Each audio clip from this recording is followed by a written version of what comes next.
पाकिस्तान और उर्दन के दरमियान फौजी ताउन को मजीद गहरा करने के मुश्तरका अज़्म का अयादा। उर्दन की मुसल्लह अफवाज के chairman joint chief of staff की GHQ आमद। चीफ ऑफ आर्मी स्टाफ और chief of defence forces field marshal Syed Asim Munir से मेजर जनरल यूसुफ अहमद की मुलाकात। बाहमी दिलचस्पी के उमूर पर बातचीत की गई। उभरते हुए सिक्योरिटी चैलेंजेस से निपटने के लिए मुश्तरका कोशिशों की अहमियत पर भी जोर दिया गया। तफसीलात इस रिपोर्ट में देखिए।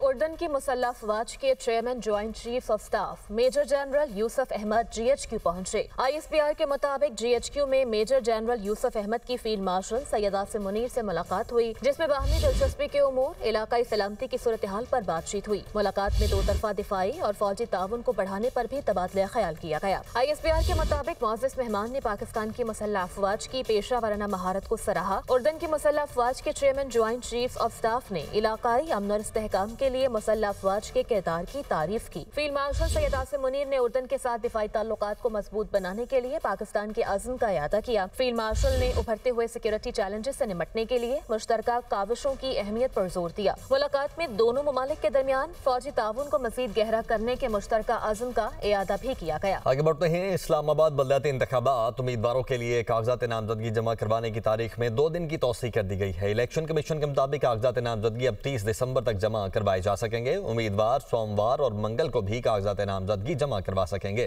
कागजात नामजदगी जमा करवाने की साबिका आखिरी तारीख 27 दिसंबर मुकर्रर थी। तौसीह उम्मीदवारों की सहूलत के लिए दी गई है।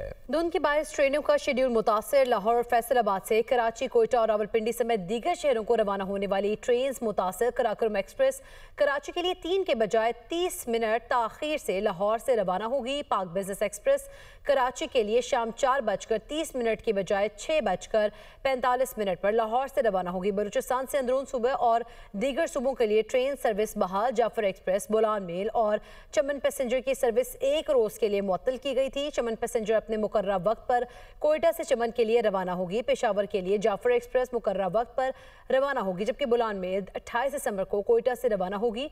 ट्रेन सर्विस सिक्योरिटी खदशात की बिना पर 1 रोज के लिए मुअत्तल की गई थी। आगे बढ़ते हैं। Ashes series Boxing Day test bowlers के नाम। पहले रोज का खेल खत्म। ऑस्ट्रेलिया ने दूसरी इनिंग्स में बगैर किसी नुकसान के 4 रन बना लिए हैं। इंग्लैंड की टीम पहली इनिंग्स में 110 रन पर ढेर हुई। हैरी ब्रुक 41 रन बनाकर नुमाया रहे।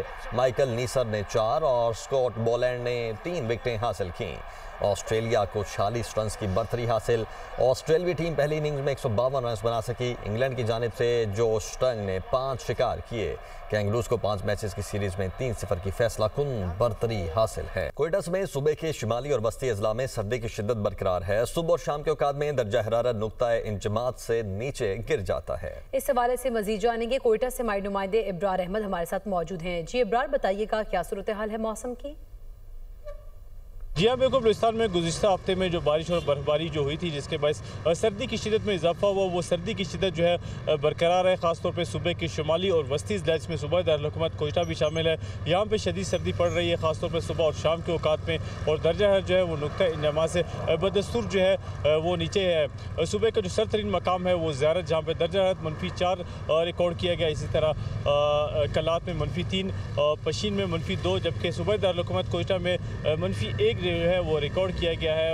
और सर्दी की शिद्दत में इजाफे के साथ ही कोयटा में गैस प्रेशर में कमी का मसला जो है वो भी दोबारा से देखा जा रहा है। इसके बाद शहरियों को मुश्किलात का सामना करना पड़ रहा है। इसमें कोयटा, ज़ियारत, कलात, कान मितरजई और पशीन के इलाके में जो है सुबह और शाम के औकात में शदीद सर्दी रहती है। ये आइंदा चंद रोज तक जो सर्दी की शिद्दत है ये बरकरार रहेगी। जी, साल 2025 बिजली सारिफिन के लिए रिलीफ का साल रहा। फ्यूल कॉस्ट एडजस्टमेंट की मद में 9 मरतबा और समाही एडजस्टमेंट की मद में 3 मरतबा बिजली सस्ती की गई। ज़राई और सनती सारिफिन के लिए रिलीफ पैकेज का ऐलान भी किया गया, लेकिन इस सब के बावजूद रवा साल सारिफिन की बड़ी तादाद नेशनल ग्रिड को खैराबाद कहकर सोलर पर मुंतकिल हो गई। इस्लामाबाद से ज़ीशान यूसुफजई की रिपोर्ट में देखिए।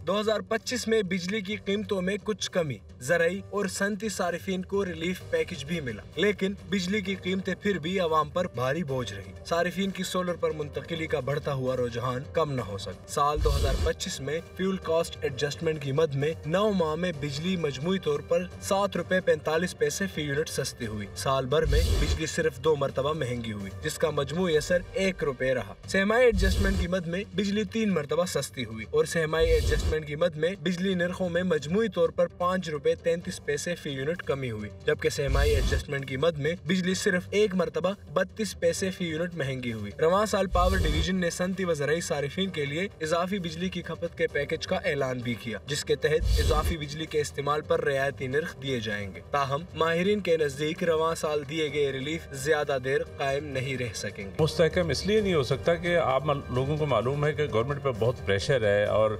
इंडस्ट्रियलिस्ट जो है ना, इंडस्ट्री रोज़ बरोज़ जो है वो कम हो रही है, बजाय इसके कि वो लार्ज स्केल मैन्युफैक्चरिंग बढ़े उसकी बजाय कम हो रहा है। बिजली का बिल जो है इतना ज़्यादा है, इंडस्ट्री जो है हमारी अनकम्पेटिटिव होती जा रही है। IMF का जो प्रोग्राम चल रहा है इस वक्त, उसमें बहुत सारी कंडीशनैलिटीज़ है। ये कैसे हो सकता है कि आपका सर्कुलर डेट बढ़ता रहे और रोज़ बरोज़ आपको जो है वो सर्कुलर डेट सेट ऑफ करना पड़ता है। 2025 के दौरान रिलीफ दिए जाने के बावजूद सारिफीन का नेशनल ग्रिड से निकलने का सिलसिला भी जारी रहा। आदाद शुमार के मुताबिक रवां साल तक 19,000 मेगावाट बिजली के सारिफीन सोलर पर मुंतकिल हुए। नेट मीटरिंग सारिफीन 6,000 मेगावाट से जायद हो गए, जबकि ऑफ ग्रिड के तहत भी 13,000 मेगावाट का सोलर निजाम नस्ब हुआ। माहिरीन के नजदीक मुल्क में सोलर इनकलाब महंगी बिजली की बदौलत आया है। अब अगर आप जो है ग्रिड की बिजली इतनी महंगी कर देंगे कि जो कि रीजन में 4 गुना महंगी होगी और जो कि ना इंडस्ट्री आपकी अफोर्ड कर सकेगी, ना डोमेस्टिक सारिफ अफोर्ड कर सकेगा, ना कमर्शियल सारिफ अफोर्ड कर सकेगा, तो लोगों ने मुतबादिल ज़राए पर तो जाना है, लोगों ने रिन्यूएबल एनर्जी की तरफ तो जाना है। तो सोलर क्योंकि बहुत सस्ता है और चाइनीज पैनल मार्केट में जो है वो फ्लड किए हुए हैं, तो जाहिर है कि फिर इंडस्ट्री उस तरफ जाएगी। पावर सेक्टर के लिए इक़दामात के बावजूद लोगों का सोलर की जानिब मुंतकिली का रुझान बढ़ रहा है। इस हवाले से डिस्कोस के पास अभी भी 18,000 से ज्यादा दरख्वास्तें मौजूद हैं। 2025 तक सारिफीन का सोलर पर मुसलसल मुंतकिली के बायस नेशनल ग्रिड पर इन्हिसार कम होता दिखाई दे रहा है। दूसरी जानिब हुकूमत के सामने कैपेसिटी पेमेंट्स का चैलेंज अभी तक बरकरार है। ऐसे में 2026 के दौरान नॉन प्रोटेक्टेड सारिफीन को रिलीफ देना हुकूमत के लिए किसी मुश्किल से कम नहीं होगा। कैमरामैन एहसन भट्ट के साथ ज़िशान यूसुफजई, दुनिया न्यूज़, इस्लामाबाद।